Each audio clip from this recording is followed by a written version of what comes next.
Bonjour les amis, j'espère que vous allez bien. Je suis très heureuse d'être là avec vous pour vous partager les énergies du ciel de la prochaine pleine lune. Donc elle se forme le 9 octobre prochain à 22h55 heure de Paris. Donc là, l'axe relationnel Bélier-Balance est activé avec la lune qui se trouve à 16 degrés du signe du Bélier et le soleil juste en face à 16 degrés de la Balance. On verra qu'il y a beaucoup d'aspects qui sont très riches et qui nous promettent une pleine lune, on va dire, assez intense, assez passionnelle, ardente. Et voilà, il y a comme un feu, qui est un feu intérieur, une flamme qui s'allume ou qui se rallume, dans ce signe de feu passionné qui est le bélier. Et c'est un petit peu la pleine lune où j'allais dire tout est possible. C'est comme un nouveau départ, vous savez, après le cycle précédent, le cycle lunaire, vous vous souvenez avec la pleine lune en poisson qu'on avait eu il y a un mois, qui nous a permis de faire place nette, de faire le bilan, de tirer des leçons, entre guillemets, des expériences passées et de nettoyer. Vous savez que les grandes eaux des poissons comme ça qui viennent laver, qui viennent laver le cœur, qui viennent laver voilà, tout ce qu'on a besoin de nettoyer en nous pour laisser place à la nouveauté au prochain cycle qui arrive là maintenant et pour accueillir la nouveauté, faire place nette en quelque sorte. Et donc là effectivement, on va dire qu'il y a comme un nouveau départ qui peut se profiler, alors notamment sur le plan relationnel, on va dire, parce que on est quand même dans la lunaison Balance, qui est le signe du nous, qui est le signe des relations, des associations, des alliances, des ententes. Donc c'est l'invitation à laisser entrer de la nouveauté. Alors peu importe qu'on soit en couple, qu'on soit par exemple célibataire, qu'il s'agisse d'une association professionnelle, donc ça c'est vraiment à vous de voir par rapport à ce que vous vivez, mais c'est vraiment laisser entrer, il peut se passer quelque chose en tout cas de nouveau. Donc c'est très positif parce que ça veut dire qu'on va de l'avant, qu'il y a un certain élan, un certain enthousiasme à ouvrir des portes, à saisir les opportunités. Et puis surtout, je dirais que là, l'invitation, c'est vraiment de se mettre au diapason des rêves qu'on a pu avoir au cycle dernier avec la lune en poisson et de pouvoir les concrétiser maintenant. Parce qu'on va voir qu'avec Saturne, qui est très bien relié aussi au luminaire, il y a la possibilité de concrétiser certaines choses, donc de relever un défi, mais de le concrétiser. Donc voilà, moi, je vais vous en dire plus. Là c'était juste le petit résumé en tout cas de ce qu'on va pouvoir y trouver. On va rentrer un petit peu dans le détail. Alors juste la petite précision, c'est qu'on est toujours, vous savez, dans le carré de Saturne à Uranus qui bat son plein pendant cette lunaison, avec donc Uranus qui se trouve à 18 degrés du signe du Taureau et Saturne à 18 degrés Verseau. Donc vous savez, on est vraiment là dans un passage qui nous invite à aller de l'avant, à ouvrir des nouvelles portes, à laisser certaines choses du passé derrière, que ça soit sur le plan de nos croyances, de schémas relationnels qu'on peut vivre depuis pas mal de temps, de situations, de personnes, d'habitudes de vie. Donc en gros, ce carré entre Saturne et Uranus, qui est quand même le carré de fond, on va dire, de cette pleine lune, eh bien, il vient nous inviter à nous déconditionner. C'est-à-dire à laisser derrière certaines structures, certains schémas, certaines bases sur lesquelles on pouvait s'appuyer pour laisser entrer la nouveauté, mais vraiment nouvelle. Et ce que je veux dire, c'est que c'est quelque chose qu'on ne connaît peut-être pas forcément encore. Donc c'est avoir la foi que tout est juste et que c'est pour le meilleur, quoi. Alors il y a beaucoup d'énergie très ressources qu'on va trouver pour pouvoir justement passer le cap et s'ouvrir à cette nouveauté, notamment la lune en bélier qui nous permet d'oser, d'aller de l'avant. Et Pluton qui repasse en direct aussi le jour de cette pleine lune, donc le 9 octobre, la planète Pluton qui est la planète des métamorphoses, des transformations, des changements d'état, un changement de forme, de structure, notamment là dans le signe du Capricorne. Donc il se peut qu'il y ait dans les jours autour de la pleine lune vraiment quelque chose de nouveau qui démarre, quelque chose qui se transforme en tout cas. Voilà, et puis on verra les prochains temps de lunaison, nouvelle lune et pleine lune prochaine, et ben on aura les éclipses. Donc là on est en train de terminer, d'arriver à l'aboutissement, au dénouement de ce qui a pu se produire, ce qui a pu germer et grandir pendant toute la saison depuis la dernière saison d'éclipses qu'on avait eue fin avril et début mai dernier. Donc à observer ce qui se passe, il peut y avoir un dénouement, une conclusion, un aboutissement en tout cas, de tout ce qui a pu se tramer là pendant les 6 derniers mois aussi. À la fois de la nouveauté et à la fois quelque chose qu'on laisse derrière et quelque chose qu'on récolte aussi. Voilà, alors donc pour en revenir aux énergies de l'axe Bélier-Balance, qui est important quand même à comprendre puisqu'il est l'axe le plus important, là qui est activé par les luminaires. Donc, vous savez, le signe de la Balance, eh bien, où se trouve le Soleil, nous invite à trouver l'équilibre en toute chose et l'harmonie en toute chose. C'est vraiment l'objectif premier du signe de la Balance, de trouver le compromis, la conciliation. Vous voyez, c'est les plateaux de la Balance qui trouvent justement le juste équilibre, le juste milieu pour pouvoir vivre dans l'harmonie. Et donc la Balance, elle cherche toujours on va dire, à apaiser les conflits, à laisser la place à l'autre, à écouter l'autre aussi. Donc on a ça qui est vraiment prépondérant, on va dire là. Mais c'est vrai que la Lune qui est en face, donc dans le signe du Bélier, elle va plutôt nous inviter à penser à soi, parce que le Bélier, eh ben, c'est le signe du je suis, je, J-E. Et donc c'est vraiment comment dire, une pleine lune qui invite à s'affirmer soi, suivant ses convictions, ses valeurs, sa personnalité. C'est une nouvelle lune qui met vraiment l'accent sur notre je. Donc, je dirais que là, il peut y avoir un équilibre à trouver entre son affirmation personnelle et trouver la conciliation avec l'autre.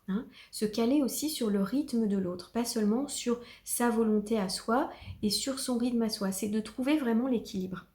Donc la lune en bélier, elle a un caractère de leader, elle s'impose, elle pense à elle, elle est combative, elle a envie de relever des défis. Ça c'est envie de vivre la passion, de partir à la conquête. C'est Mars, le maître du bélier, c'est Mars. Donc entre la balance qui concilie et le bélier qui a envie de partir à la conquête, qui est plus combatif, il peut y avoir, vous voyez, encore une fois, quelque chose là à ajuster. Donc voilà un petit peu les énergies auxquelles on peut être un peu confronté. Alors, on va aller voir Mars juste après et puis Vénus, parce que forcément, la Lune est chez Mars et le Soleil est chez Vénus. Donc on va aller voir les messages un petit peu des deux planètes. Mais juste avant, je voulais parler de cette Lune, pleine Lune conjointe à Chiron. En Bélier, donc cette Lune conjointe à Chiron, elle vient parler d'une guérison possible, une auto-guérison possible par rapport à effectivement une souffrance ou une blessure qu'on a pu vivre, expérimenter. Et je pense notamment à cet été où ça n'a pas toujours été très facile à passer pour tout le monde parce qu'il y a eu des problématiques personnelles, familiales, amoureuses ou relationnelles en tout cas, à venir observer avec lucidité, à venir guérir aussi, mais parfois c'est passé par des épisodes de vie un petit peu plus complexes, pas toujours simples à passer. Et je dirais que ça a pu laisser des traces, des empreintes, des choses qu'il faut aujourd'hui laisser derrière pour aller de l'avant. La pleine lune, elle nous dit va de l'avant maintenant. Et le carré, dans le fond du carré Saturne à Uranus, avec Pluton qui repasse en direct, c'est transforme ce qui doit l'être, va de l'avant, fonce. Tout en gardant une modération avec la balance, bien sûr, mais l'idée est quand même de s'ouvrir à tout ce qui est possible pour s'épanouir mieux, c'est toujours l'objectif. Donc là, la Lune en conjonction à Chiron, elle peut, je crois que la clé est là, elle peut nous dire, il y a un défi à relever pour pouvoir dépasser sa souffrance et sa blessure qui a pu laisser des marques pendant les dernières semaines et les derniers mois. C'est de dépasser ça, pour guérir ça, et trouver un meilleur épanouissement émotionnel. Donc la Lune, elle va nous aider à oser. Il y a quand même un côté ardent, le côté du feu passionnel, cette petite flamme qui se rallume au moment du bélier, ce feu créateur. Donc voilà, on va aller vers la nouveauté. Alors là, du coup, j'ai un mantra à vous proposer, si le cœur vous en dit, pour cette pleine lune. Donc à répéter, parce que vous savez que le verbe est créateur, les mots sont vibrations et nous aident en les répétant à justement attirer ce qu'on souhaite. Donc là, la proposition, peut-être à moduler aussi en fonction de ce que vous vivez, mais c'est je guéris ma blessure en douceur pour oser aller de l'avant et accueillir les merveilleux cadeaux de la vie. Je crois que c'est ça que nous réserve la vie pendant cette pleine lune. Alors, bien sûr, alors le Soleil, lui, est conjoint à Vénus, qui est donc eh bien, la planète maîtresse de la Balance, où séjourne le Soleil. Et c'est vrai que la conjonction Soleil-Vénus, c'est un magnifique aspect harmonique qui nous apporte eh bien, des vagues d'amour, de bien-être, de gentillesse, d'affection, de marque d'affection, d'ouverture de cœur, de bienveillance, de douceur, de paix, d'harmonie. Donc c'est un aspect qui est très positif. Alors oui, on peut dans certains cas dire que, vous savez, quand une planète est sous les feux du soleil, vraiment toute proche, peut y avoir combustion. Ce qu'on appelle ça, c'est que les rayons du soleil peuvent brûler, entre guillemets, les qualités de la planète, sauf quand la planète est chez elle. Et là, Vénus est chez elle. Donc si elle était en taureau, ce serait pareil, elle serait pas, normalement, elle ne serait pas brûlée par les rayons du soleil. En tout cas, c'est une des théories qu'on peut avancer en astrologie, à expérimenter, à voir comment ça résonne pour vous. Mais là, on est vraiment dans ces qualités que je partageais, de cette conjonction vraiment de douceur, d'harmonie et d'amour. Donc, et c'est vrai que j'allais dire, dans cette période un petit peu de carré Saturne-Uranus, qui est parfois un petit peu dur à vivre, où on parle des tiraillements à l'intérieur de soi, à faire un choix de vie, à relever un défi, à laisser le passé derrière, c'est pas toujours simple. Là, on est accompagné quand même par des énergies vraiment de douceur. Donc ça fait énormément de bien. Peut-être que vous l'avez remarqué depuis 2 semaines déjà. Voilà, il y a ces vagues effectivement d'amour et de bonheur qui nous accompagnent. Et alors, donc ça c'est pour les belles ressources qu'on peut avoir. Puis effectivement, c'est très bénéfique cette conjonction aussi Soleil-Vénus pour les relations. C'est qu'on soit en couple ou qu'on soit célibataire, il y a vraiment la possibilité là de démarrer quelque chose de nouveau ou d'améliorer sa relation, en tout cas d'en prendre soin. Et le focus est mis dessus, la lumière est mise sur les relations. Là, le soleil éclaire Vénus, vous voyez, et la lune aussi. Donc voilà un petit peu pour ça, à observer ce qui se passe dans vos vies. Alors du coup, on va regarder Mars, parce que Mars, qui est le maître de cette pleine lune, qui se trouve en Bélier, Mars lui est en Gémeaux. Il est en Gémeaux et il forme donc un carré à Neptune et à Mercure. Donc Mars est en Gémeaux, il est chez Mercure et il forme un carré à Mercure. Donc là, il y a aussi un message à saisir. Donc l'idée, c'est vraiment, je crois, que ce Mars en Gémeaux, il a envie d'avancer. C'est l'ère du Gémeaux qui attise le feu martien et qui pousse à l'action. Donc il peut y avoir effectivement un peu de nervosité, l'envie d'avancer, on trépigne, on a envie il y a une impatience un petit peu là comme ça. Et c'est vrai que il va nous pousser ce Mars carré Mercure à communiquer. Il y a des choses à dire, il y a des choses vraiment qui ont besoin de sortir, qui ont besoin de s'extérioriser, qui ont besoin d'être communiquées, qui ont besoin d'être formulées. Mais attention, parce que le carré, c'est sûr que ça oblige un petit peu, c'est un défi à relever. Il y a quelque chose qui est peut-être pas facile à faire, pas facile à dire, mais en même temps, attention à la précipitation. Parce que Mars carré Mercure, il peut y avoir une rapidité, là vraiment, et qu'on ne mesure pas tout le temps. Il peut y avoir une spontanéité. Alors c'est tout, des fois ça sort comme ça sort parce que ça a besoin d'être comme ça. Mais juste, peut-être le petit bémol, c'est de dire quand même de prendre soin des mots qu'on va choisir. Je crois que c'est important de choisir le bon mot au bon moment pour être dans une précision dans ce qu'on souhaite dire. Je crois pour justement venir guérir une situation, notamment qu'on est ici dans l'axe relationnel. Donc je crois que c'est important de faire attention de ne pas parler avec trop de rapidité.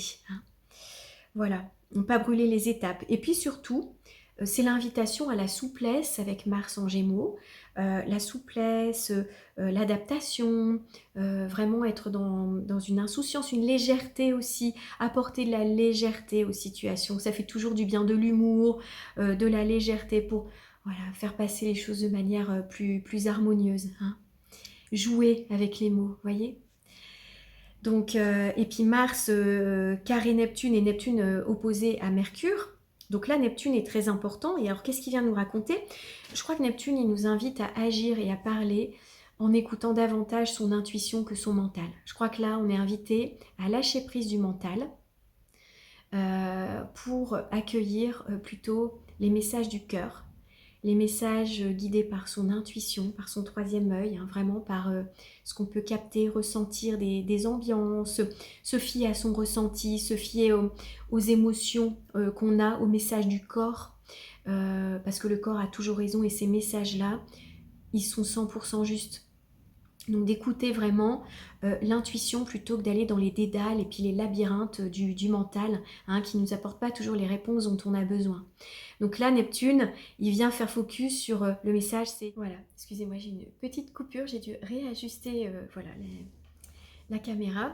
Donc bah, c'est encore Mercure qui vient de repasser en direct, peut-être qu'il demande encore des petits ajustements. Donc voilà, alors je disais, oui, avec Neptune, on est vraiment invité à lâcher prise, à s'abandonner à son intuition, à s'abandonner à ses ressentis, hein, pour pouvoir vraiment, comment dirais-je, lâcher le contrôle et laisser faire, voilà, se laisser porter par les vagues neptuniennes en fait. Alors c'est vrai que parfois, eh bien, on peut se sentir un petit peu dans le flou, un peu dans l'illusion. Donc il y a quand même, on va voir des aspects qui vont nous aider à garder les pieds sur terre. Je crois que c'est vraiment accueillir le flou, parfois un petit peu dans l'action. Voilà, laisser faire, s'abandonner et se laisser guider, quoi, tout simplement. Et ce qui va venir justement nous aider avec peut-être un côté un peu plus rationnel, qui va nous permettre d'avoir les pieds sur terre et puis de garder notre discernement, eh bien c'est Saturne qui est très bien relié au luminaire. Donc Saturne qui se trouve en Verseau, il est très bien relié à la Lune par un sextile et par un trigone donc au Soleil et également à Vénus. Donc là, c'est une phase, une période constructive. Ça veut dire que les défis qu'on est invité à relever avec cette lune, cette pleine lune en bélier, hein, qui est conjointe à Chiron, ces défis relationnels peut-être tout simplement, eh bien Saturne va aider à concrétiser, à réaliser, à structurer ce qu'on veut mener à bien. Donc là, Saturne, il va jouer vraiment un rôle bien spécifique, hein, comme je vous disais, et notamment pour les projets relationnels qu'on peut avoir, hein, que ce soit professionnel ou que ce soit plus dans la sphère privée et personnelle. Et bien là, Saturne, il va aider à rendre réels et concrets les projets amoureux, par exemple, qu'on pourrait avoir, ou les projets relationnels. Et il va nous aider à structurer de manière équilibrée et sur le long terme, ce qui peut démarrer pendant cette lunaison, pendant cette pleine lune. Donc ça, c'est important. Alors non seulement quand on est en balance, en lunaison balance, il y a de la chance que par exemple une nouvelle relation puisse être équilibrée, ou rééquilibrer justement une relation. Et c'est vrai que là, Saturne, il va nous aider à ça. Il va aider justement à poser les bases et un socle solide pour toute relation qui démarre, là, puisqu'il est en trigone, hein, en trigone à Vénus, et pour toute relation existante qu'on souhaiterait par exemple améliorer. C'est-à-dire que tout ce qu'on va vouloir démarrer là, pour donner une nouvelle structure, eh bien, ça pourrait vraiment être sous le signe d'énergie et d'influence harmonique euh, qui vont se mettre en place avec facilité, avec fluidité, et puis sur le long terme, malgré parfois les épreuves qu'on a pu avoir, hein. Voilà. Donc il y a une stabilité possible, hein, et puis avec vraiment des relations qui se construisent dans le temps. Voilà, donc c'est vraiment ce que je voulais vous partager là, avec ce Saturne qui vient permettre de concrétiser et de rendre vraiment réel, hein, ces principes de réalité, de structure et de cadre, donc, qui nous permet de concrétiser tout ça. Voilà, et donc Pluton, hein, comme je disais, qui va repasser en direct pile ce jour de la pleine lune, vient nous apporter aussi le changement peut-être qu'on attendait depuis quelques semaines ou quelques mois. Et là, ça y est, ça peut démarrer et des situations peuvent se transformer. Donc voilà ce que je voulais vous partager pour cette pleine lune. Donc elle est très riche, elle est très belle. Et puis oui, ce que je ne vous ai pas montré, ce que j'ai vu ici, c'est que non seulement donc on a toute cette dynamique avec cette lune en bélier et avec Mars qui fait donc carré à Mercure, on a une belle dynamique. Et puis vous voyez, on a une figure de cerf-volant en fait. Alors bon, je ne sais pas si vous arrivez à bien la distinguer, mais elle est bien là. Et on a une figure de cerf-volant justement qui met en dynamique et qui permet d'aller de l'avant, de foncer aussi, avec donc Vénus, Soleil, avec la Lune en opposition. Et puis donc il y a également Saturne et Mars qui permettent de se mettre en action et de concrétiser tous nos rêves, tout ce qu'on rêve de réaliser tout simplement. Voilà ce que je voulais partager avec vous pour cette pleine lune. Donc je vous souhaite de très bons moments et puis voilà, de vivre vos rêves. Et je suis là si vous avez des questions et si vous souhaitez un accompagnement personnalisé, vous pouvez trouver mes coordonnées en dessous en barre d'informations. Donc j'essaye de répondre au plus vite, bien souvent dans les 48 heures, je peux vous apporter une réponse. Et voilà, je me ferai une joie en tout cas de recevoir vos messages. Merci également pour vos partages, pour vos likes, pour vos commentaires qui me touchent énormément. Et c'est toujours un plaisir de les lire et de les recevoir, même si j'ai pas toujours le temps d'y répondre. Je les lis tous et je suis toujours très touchée par vos témoignages aussi. Voilà. Je vous souhaite une magnifique pleine lune, des magnifiques projets, des concrétisations de tout ce que vous voulez dans votre vie. Et je vous dis donc rendez-vous pour la prochaine nouvelle lune qui sera une éclipse de soleil dont on va parler à ce moment-là. Voilà. Prenez soin de vous, je vous embrasse bien fort. À très bientôt. Au revoir.